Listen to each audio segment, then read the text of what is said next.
मैंने ऐसी कोई स्टेटमेंट पास नहीं की। अभिषेक की जर्नी को काफ़ी क्लोजली आपने देखा है, क्या आपको लगता है वो एज अ विनर, अगर एल्विश नहीं आते, कभी भी वाइल्ड कार्ड नहीं होते, तो वो as a winner perfect candidate थे? आपको लगता है ये?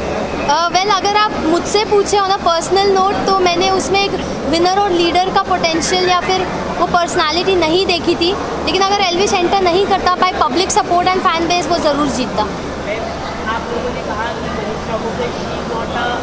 फिल्म मटेरियल, इस पर आप लोग क्या कहना चाहिए? इस तरह का स्टेटमेंट देना के ऊपर आप क्या कहते हैं? मैं और पूजा मैम ये बात कर रहे थे and I be very honest कि वो काफ़ी एक्साइटमेंट जता रही थी, शो ऑफ कर रही थी कि फिल्मों में ऑलरेडी उसके पास इतना काम है ये वो, बट पूजा मैम ने कहा कि she is not a heroine material and I totally agree with that, because जो ह्यूमिलिटी और डाउन टू अर्थ नेचर और प्रोफेशनलिज्म इंसान में होना चाहिए वो हमें उसमें नहीं दिखा, तो मुझे भी पर्सनली नहीं लगा। लेकिन आपने इसी तरह से खुलकर आपने अभिषेक को बोला कि यू आर इनसिक्योर पर्सनैलिटी और आपकी एल्विश जीतने वाला है, उससे पता चल रहा था, जिसके कारण वो कहीं ना कहीं अंदर से खुद को प्रॉब्लम में डाल रहा था, वो हमें दिखा और इसके लिए जो बीमार भी थोड़े पड़ गए। जी तो क्या कहना चाहिए इसको लेके?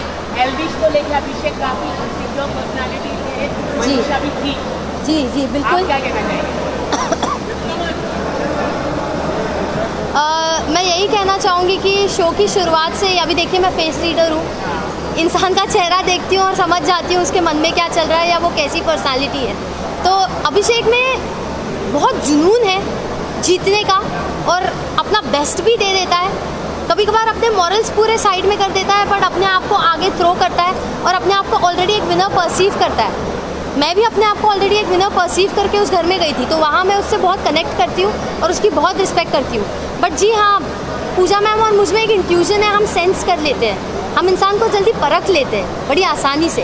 और एल्विश को बस मैंने स्क्रीन पे एक टास्क में देखा था, वो घर में आया नहीं था और मैंने कहा था ये इंसान मुझे घर में चाहिए, तो मैंने। आपको क्या लगता है एल्विश के?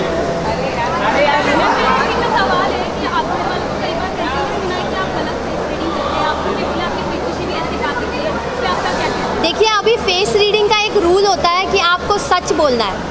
अब वो सच कड़वा भी होता है और कभी मीठा भी होता है, तो जिसको अपने बारे में बोली गई चीज़ या बात पसंद नहीं आती वो उसे अक्सर गलत समझते हैं और ईगो में आके और अपनी सेल्फ रिस्पेक्ट पे आ जाती है तो हाइपर हो जाते हैं, और अभिषेक का उसमें रिएक्शन सबसे ज़्यादा दिखा है। तो मुझे नहीं लगता है कि मैं गलत फेस रीडिंग करती हूँ।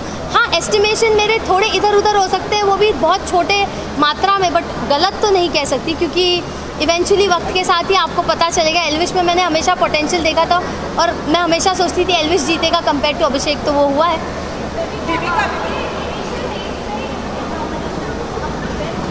जी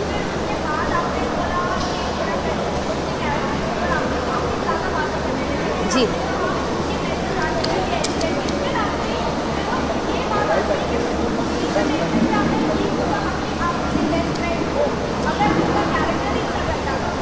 देखिए वो पर्सनली अगर लड़कों के साथ ज़्यादा सपोर्टिवली घुलती मिलती है तो इनिशियल डेज में मेरा राइट नहीं होता है कि मैं उसे जज करूँ या उस पर क्वेश्चन करूँ। मैं एक कंप्लीट स्ट्रेंजर थी, वो एक कंप्लीट स्ट्रेंजर थी और वो उसका यूएसपी है, उससे उसने अपना पूरा करियर बनाया है। जहाँ पे मैंने ये नहीं कहा तेरा कैरेक्टर गंदा है, मैंने ये कहा कि तू लड़कों के साथ मेल फ्रेंडशिप को ज़्यादा वैल्यू देती है और फीमेल फ्रेंडशिप्स की तेरी नज़रों में कोई कदर नहीं, और तू हमेशा लड़के लड़के करती रहेगी तो जो फीमेल फ्रेंडशिप में जो पावर और जो एसेंस होता है ना वो तू गवा देगी। तो उसने अपने कैरेक्टर पे ले लिया, तू लड़का लड़का कैसे बोल रही है। तो मेरा कभी वर्ड ये नहीं था कि तेरा कैरेक्टर गंदा है, मैंने यही कहा था कि फीमेल फ्रेंडशिप्स की वैल्यू करो। मैंने ज़िंदगी भर वैल्यू की है, मेरी ज़्यादातर फ्रेंड्स फीमेल्स रही हैं और बिलीव मी वो आपको लाइफ में जहाँ ले जाएगी, जिस दिशा में ले जाएगी, आप आगे पहुँच जाओगे।